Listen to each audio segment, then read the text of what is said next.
So I picked up these nightstands about a year ago for $15 each at a local garage sale. My bedroom wasn't a main priority, so they've sat around as is all this time. Now that I'm working on the bedroom, I wanted to refinish them, but I wasn't quite sure what I wanted them to be. This led to a whole lot of extra work, like stripping the painted table and then repainting it. I'm going to give you the streamlined version here, aka what I did on the second table once I knew what I was doing. So let's get started. I started by stripping the top of the nightstand. I used to have a really hard time stripping furniture because I knew that the stripping agent needed to sit for 15 to 30 minutes, but I didn't realize it needed to be wet to work. I would always end up with a dried, useless mess on my furniture, wondering where I went wrong. I eventually realized that the secret is to wrap the furniture in plastic wrap as soon as you've finished applying the stripping agent. That keeps it wet and allows the stripper to work correctly.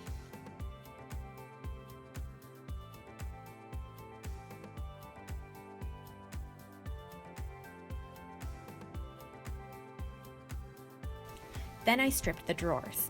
Another secret here is to use a cheap foam brush to apply the stripper. That way, you can just toss the brush in the trash when you're done and don't have to worry about cleaning it with mineral spirits.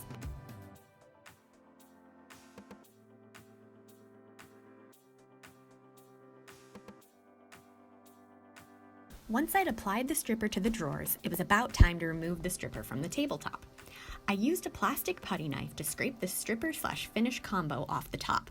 I found that in this project, it was easier to wipe the goop into a paper towel rather than a plastic container, since it wasn't super thick.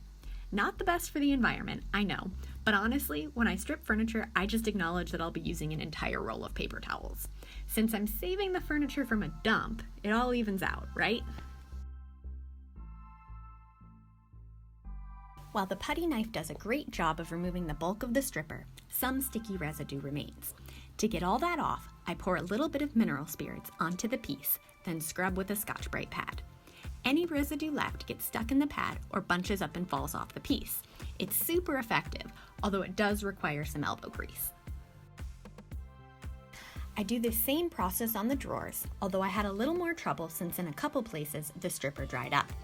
To avoid this, I should have used a thicker layer of stripper the first time. To fix it, I just applied another layer of stripper and restarted the process.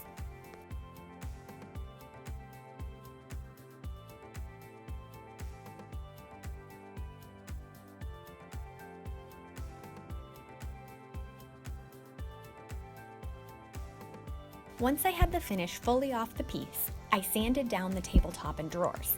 I originally skipped this step and just applied the new stain since it was dark and similar to the old stain, but I found the result was blotchy, so I sanded all the stain off. Using my orbital sander and working my way up from 40 grit sandpaper, it went quickly. So I mentioned before that I used to have a really tough time stripping furniture. I also used to have a really tough time staining furniture. Everything I stained looked terrible. If that's you, check what type of wood you're staining.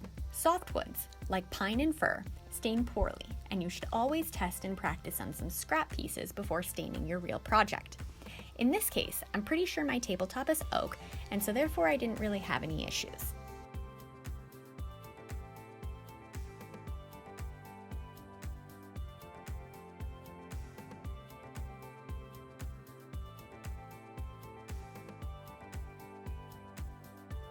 Finally, I painted the rest of the piece.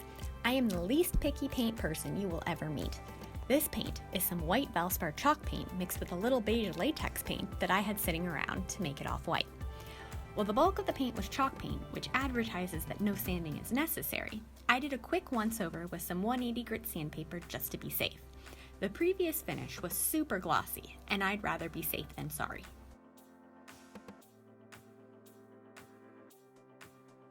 Finally, I added a top coat. First off, let me tell you that I am philosophically opposed to paying $30 for furniture finish.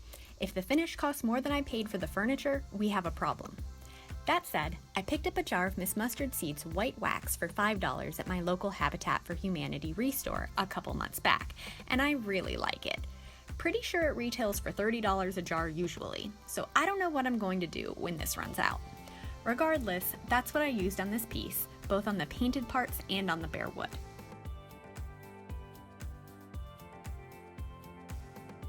And then my tables were done. Funny enough, while they look good outside, I don't actually like them in the space I intended them for. We'll see what I end up doing with them. Regardless, if you found this video helpful, be sure to like, subscribe, and share with a friend. And if you want more information, be sure to check out the full blog post linked in the description below. Thanks, and don't forget to hit subscribe.